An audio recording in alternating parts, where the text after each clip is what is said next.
Bom dia, gente. Eu sou a professora Josinete e nós vamos dar prosseguimento ao nosso conteúdo. O conteúdo de hoje é retas e ângulos. Nós iremos ver alguns conceitos primitivos desse conteúdo, certo? O que seria conceitos primitivos? Definições. A gente vai trabalhar com algumas definições que vão nos ajudar a entender melhor a geometria na parte que a gente vai ver ainda, tá certo? Então, vamos lá. A gente vai começar com entes primitivos. O que seria entes primitivos?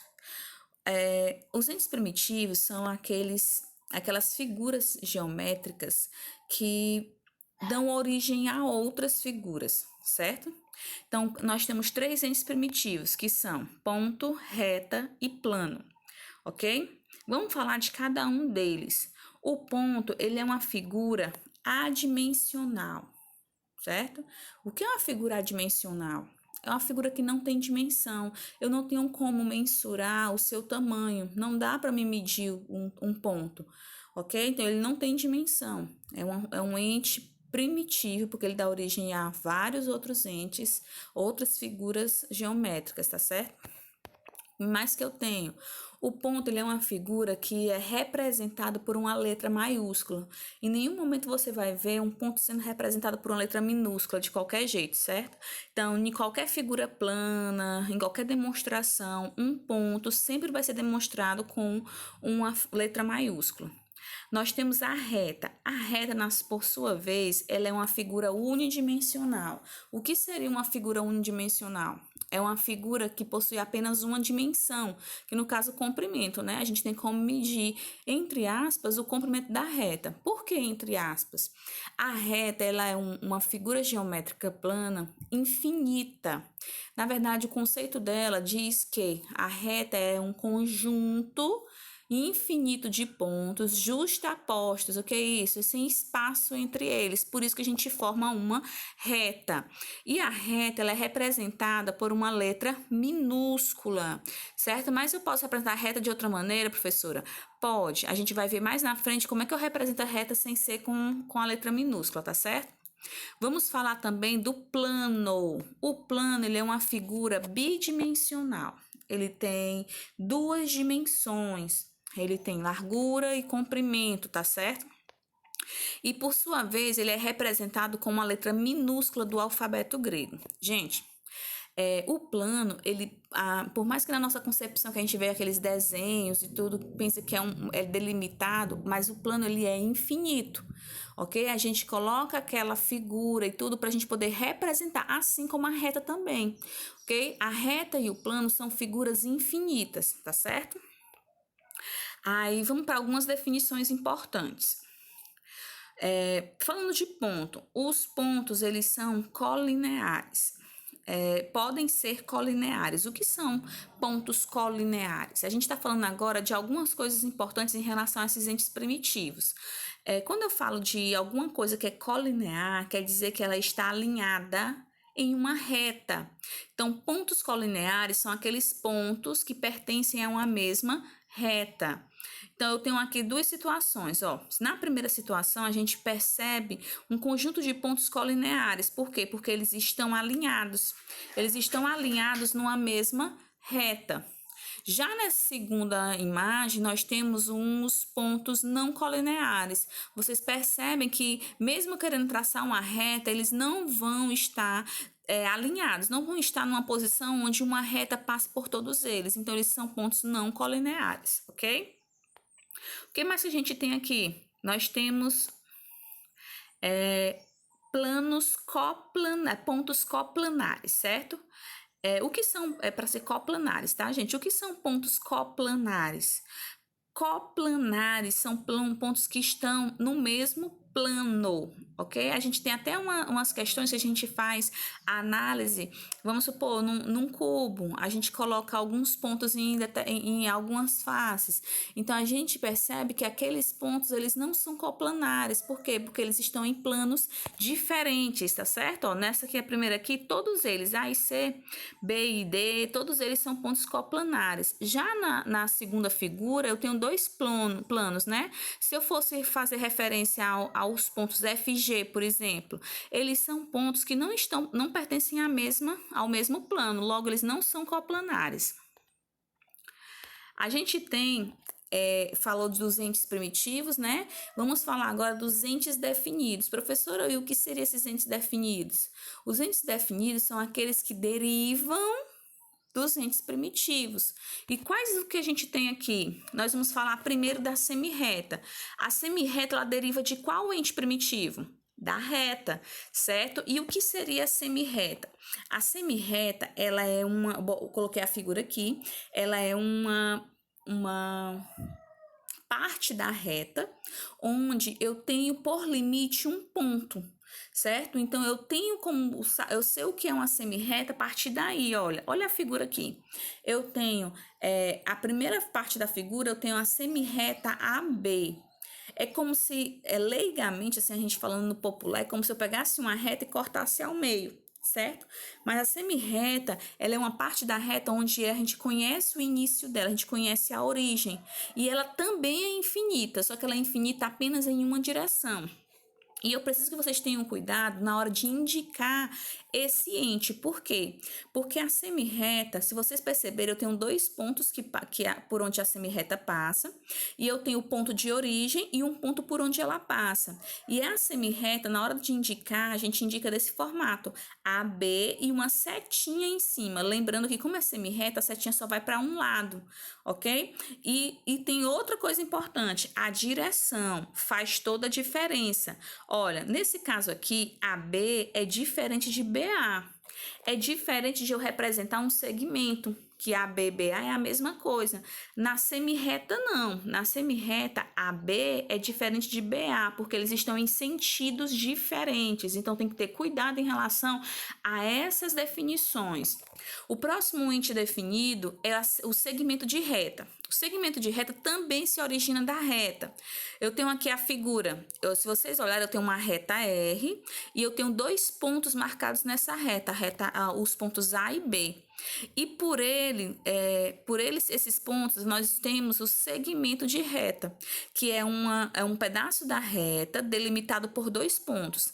Essa figura plana, que é o segmento de reta, ela é finita, porque eu conheço o início e conheço o final, tá certo? E como é que eu represento esse segmento de reta? O segmento de reta é representado por essa indicação aqui, AB. Nota a diferença entre a indicação do segmento de reta para semirreta. No segmento de reta, a gente também tem os dois pontos, mas em cima dos pontos das letras, a gente encontra só apenas um traço que indica o segmento. Já na semirreta, não, a gente tem uma seta. Gente, detalhe. No segmento de reta, eu posso escrever AB e BA, que vai dar no mesmo, certo? Porque eu não tenho como definir de onde que está começando. Pode começar do A ou pode começar do B, que é diferente da semirreta, como eu acabei de falar. A semirreta, eu preciso ter uma orientação, um sentido. Então, a setinha em cima, ela indica onde começa a semirreta, ok? Nós vamos falar de algumas classificações importantes. Como a gente está falando de segmentos de reta, a gente já falou de pontos colineares, pontos coplanares. Agora a gente vai falar um pouquinho de algumas classificações importantes em relação aos segmentos de reta. Os segmentos, eles podem ser consecutivos. Vamos se atentar para essas definições. Por quê? Porque ela confunde muito, são nomes muito parecidos com definições muito parecidas. Então, a gente precisa saber identificar a diferença entre esses segmentos, tá certo? Quando os segmentos são consecutivos, a gente tem um segmento seguido do outro, porque a palavra consecutivo indica isso.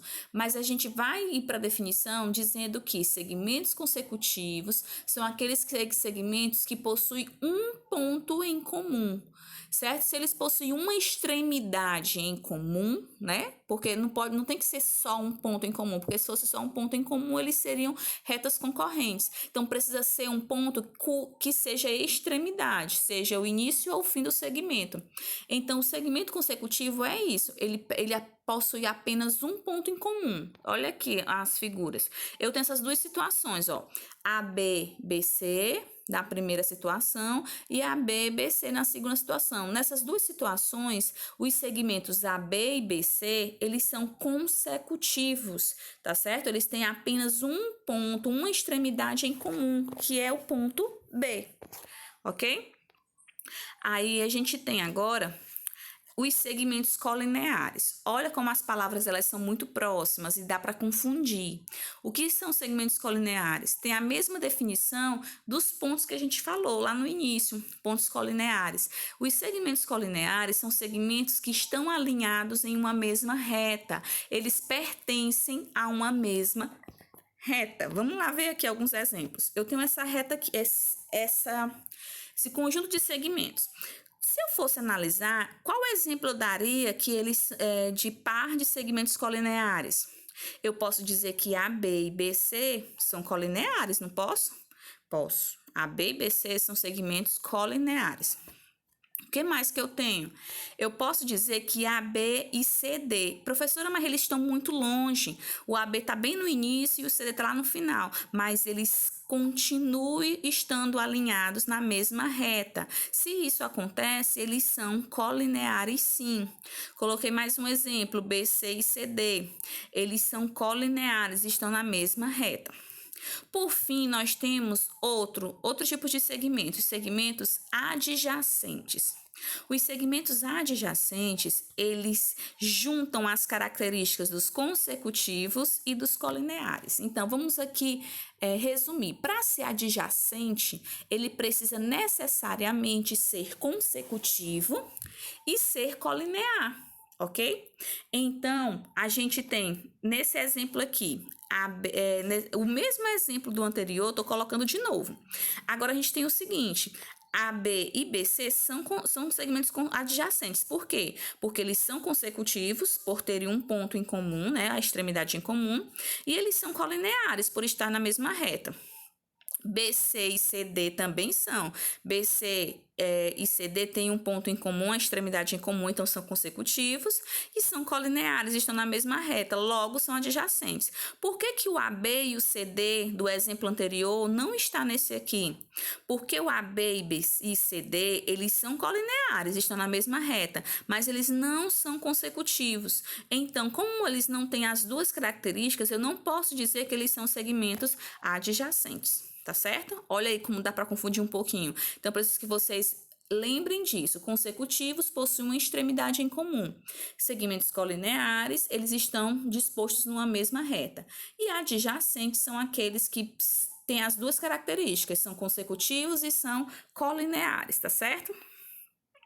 Vamos agora falar de medida de segmento. Não é muito uma coisa de outro mundo, porque para medir um segmento, a gente mede na unidade que está sendo trabalhada naquela questão, centímetros, milímetros ou unidade de medida mesmo. Então, dependendo da situação, a gente vai fazer a medição de um segmento. E um segmento, ele é mensurável, ele dá para medir. Por quê? Porque ele tem um início e tem um fim. Logo, eu consigo descobrir a medida dele, diferente da semirreta e da reta, tá certo? E o que seria o ponto médio de um segmento? O ponto médio de um segmento é aquele ponto que está exatamente no meio de um segmento de reta. Para ser mais claro, o ponto médio divide um segmento qualquer em dois segmentos exatamente iguais, tá certo? Então, olha aqui, ó, eu tenho esse segmento AB e eu tenho um ponto M. Se eu estou dizendo que M é o meu ponto médio, então eu consigo entender e perceber que AM, que foi formado dois novos segmentos, AM e MB, e esses dois novos segmentos são exatamente iguais. Então, a gente tem aí MA igual a MB, tá bom? A medida de MA igual a medida de MB. Agora a gente vai falar de um ente definido, que é outro ente definido, que é o ângulo. Por que ele é outro ente definido? Porque ele se origina de semirretas. Qual é a definição de ângulo? O ângulo, ele é uma região interna entre duas semirretas de mesma origem. Se você olhar, O ângulo não é essa parte, a linhazinha que a gente faz o desenho, não. O ângulo ele é uma região, não é um pedacinho ali, não, é uma região inteira.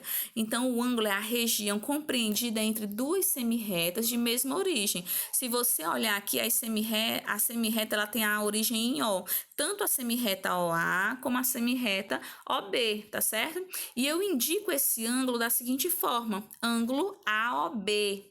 Olha aí que interessante. Tendo compreensão de que o nosso ângulo, onde está o vértice do ângulo, que é o vértice O, ele precisa ser indicado com um acento circunflexo, tá certo? Pois vamos lá dar continuidade. E outra coisa, nesse primeiro momento a gente vai trabalhar com as medidas de ângulos em graus, certo? Em outra situação a gente vai entender que existem outras medidas para se trabalhar com ângulos, mas nesse primeiro momento somente com graus. Vamos agora falar da classificação dos ângulos. Os ângulos, eles podem ser classificados de acordo com o seu tamanho, a sua medida, né? Então, eu tenho aí que vou colocar aqui as figuras primeiro, certo? E a gente tem aí 4 tipos de ângulo. O primeiro ângulo onde a gente vai trabalhar, que eu sempre gosto de começar por ele, é o ângulo reto. Por quê? Porque dele a gente consegue entender os outros tipos de ângulos. A gente se baseia no ângulo reto para classificar os outros ângulos. O ângulo reto, ele comumente eu posso comparar ele a um canto de parede. Certo? O ângulo reto ele tem exatamente 90 graus. Ele é simbolizado por esse quadradozinho com pontinho no meio, tá bom? E os outros ângulos, nós temos o ângulo agudo, que é esse de cima, a primeira figura. O ângulo agudo, se você perceber, a abertura dele é menor que a abertura de um ângulo de 90 graus. Logo, o ângulo agudo, ele é todo e qualquer ângulo cuja medida é menor do que 90 graus, tá certo? Nós temos ainda o ângulo obtuso, coloquei o nome errado, certo? É um ângulo obtuso. O ângulo obtuso, se você olhar para a figura, a abertura dele é maior do que a abertura do ângulo de 90 graus, certo? Então, para ser obtuso, nós temos que ele tem que ser maior do que 90 graus. E por último, nós temos o ângulo raso. O ângulo raso é como se eu tivesse 2 ângulos retos justapostos, um do lado do outro. Então, o ângulo raso, ele é um ângulo de meia volta, certo? É metade de uma circunferência. Ele tem exatamente 180 graus. Aí a gente vai falar de algumas características de pares de ângulos. Os ângulos, quando estão agrupados, eles podem ser complementares ou suplementares. O que são ângulos complementares? Olha essas figuras aqui. Nessa primeira figura aqui, eu tenho 2 ângulos, o ângulo AOB e o ângulo BOC. E eles juntos formam um ângulo reto, certo? Um ângulo de 90 graus. Então, para me classificar ângulos como complementares, eu digo que a soma dos seus valores, de suas medidas, tem que ser 90 graus, certo? Então, quando a soma das medidas de seus ângulos é igual a 90, eles são ângulos complementares. Já os ângulos suplementares, na mesma linha de raciocínio, a gente tem, nessa primeira figura aqui, AOB e BOC. Se vocês olharem, juntando eles dois, a gente tem exatamente um ângulo raso, que é um ângulo de 180 graus, tá certo? Então, ângulos suplementares é quando a soma das suas medidas, as medidas de seus ângulos, é igual a 180 graus. Muito tranquilo isso aqui. E a gente tem muitas questões muito interessantes que envolvem ângulos complementares e suplementares. Nós temos ainda, partindo daquele mesmo conceito de pontos colineares, pontos consecutivos, pontos adjacentes, nós temos também os ângulos consecutivos e adjacentes. O que seria ângulos consecutivos? Lá nos pontos, eu disse que para ser consecutivo, eles têm que ter uma extremidade em comum. Nos ângulos também não é diferente, só que nesse caso não é uma extremidade como um ponto. Para para ângulos serem consecutivos, eles precisam ter apenas um lado em comum, certo? O lado de um dos lados de seus ângulos, de seu ângulo tem que ser comum aos dois ângulos para ser consecutivos, tá? Ó, são consecutivos quando possuem um lado comum. E adjacentes, para ser adjacentes, eles possuem um lado comum, mas não compartilham pontos internos do ângulo, tá certo? Então eles não podem compartilhar pontos internos. A gente ainda vai ver aqui outra definição importante para a resolução de questões. Vocês vão ver que a gente vai ter muitas questões para se resolver com esse tópico, que é ângulos opostos pelo vértice. A gente sabe, ângulos opostos pelo vértice, eles não são qualquer ângulos que possuem um ponto em comum, que é o vértice. Para ser oposto pelo vértice, a reta suporte de um dos lados tem que ser a reta suporte de um dos lados do outro ângulo também. Notem bem aí, ó, que a reta suporte do segmento AB, ela pertence tanto ao ângulo AOC como o ângulo DOB, tá certo? Então, eles são ângulos opostos pelo vértice. E um detalhe que caracteriza o que a gente precisa chegar é que ângulos opostos pelo vértice, ele tem medidas iguais, certo? Então, o meu ângulo aí AOC, ele é igual ao ângulo BOD, tá certo? No caso, X e Y. Aí eu coloquei aqui a medida de AOC é igual à medida de BOD, certo? E como tá aí X e Y, X é igual a Y. Partindo daí, a gente ainda tem outra coisa que a gente pode dizer, que X, que a medida de COB, ela é também igual à medida de AOD, porque quando a gente tem ângulos opostos pelo vértice, eles não formam somente dois ângulos, eles formam 4, e os ângulos opostos, eles são iguais também, tá certo? E a gente pode tirar outra coisa, que a gente tem bem aí, quando eu pego o ângulo COB e o ângulo BOD, a gente vai ter ângulos suplementares, certo? A soma de seus ângulos eu vou ter igual a 180 graus. Por isso eu coloquei aqui, ó, x mais alfa igual a 180 graus e y mais alfa igual a 180 graus, ok? Aí a gente tem ainda, para finalizar aqui, a bissetriz de um ângulo. O que é bissetriz? Bissetriz, ela é uma ceviana. Ceviana é um segmento que passa pelo vértice de alguma coisa, no caso de um ângulo, nesse caso aqui, certo? Então, a bissetriz de um ângulo, ela divide o ângulo em dois ângulos exatamente iguais. Se OB é bissetriz desse ângulo, a gente tem que a medida de AOB é igual à medida de BOC, ok? Agora eu quero que vocês acompanhem a resolução de duas questões que eu escolhi da página 141 do livro de vocês, certo? Só para finalizar. Essas questões, elas não têm muito cálculo, ela tem mais questão de definição. Então, a gente vai precisar, na próxima aula, a gente vai resolver questões com esses conteúdos, tá bem? Então, eu tenho aí a primeira questão. Classifique de acordo com a tabela a seguir cada par de segmento como adjacente, consecutivo ou colinear. Lembre-se que um mesmo par de segmentos pode ter mais de uma classificação. Eles até classificaram bem o segmento BE e EC, certo? Eles disseram que são consecutivos, não são colineares e nem adjacentes. Vamos falar do segmento AB e CD. Vamos olhar lá para a figura AB e CD. O AB e o CD, eles são consecutivos? Não, eles não são consecutivos. Por quê? Eles não têm uma extremidade em comum, ok? Eles são colineares? Sim, eles estão numa mesma reta. E adjacente ficou fácil. Para ser adjacente, eles precisam ser consecutivos e colineares. Como eles não são os dois, eles também não são adjacentes. Vamos olhar agora para FB e CG. FB e CG. FB e CG andam longe de ser consecutivo, eles não têm ponto em comum. E muito menos colineares, eles estão em retas e suportes diferentes, tá bom? Logo, eles também não são adjacentes.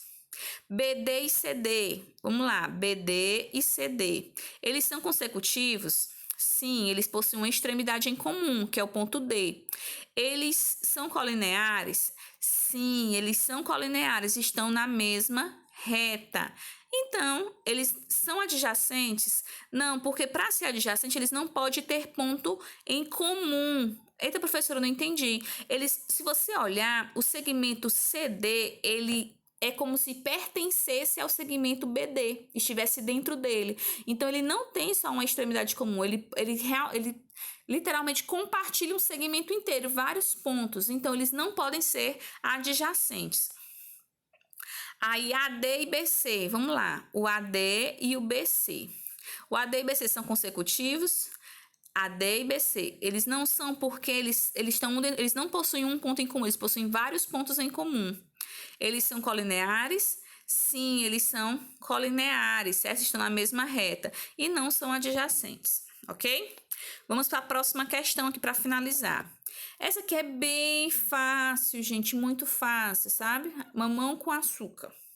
Se M é o ponto médio de AB, determine a medida X. Gente, eu acabei de falar que o ponto, para ser ponto médio, ele divide o segmento em dois segmentos exatamente iguais. Então, AM é igual a MB, logo 3x mais 6 é igual a 21. Então, 3x mais 6 é igual a 21. É uma equação simples, a gente resolve, ó. 21 menos 6, que é igual a 15. Então, x vai ser igual a 15 dividido por 3, que é 5. Certo? Espero que todo mundo tenha entendido o conteúdo e na próxima aula a gente vai fazer uma resolução de questões, tá certo? Um abraço. Um abraço.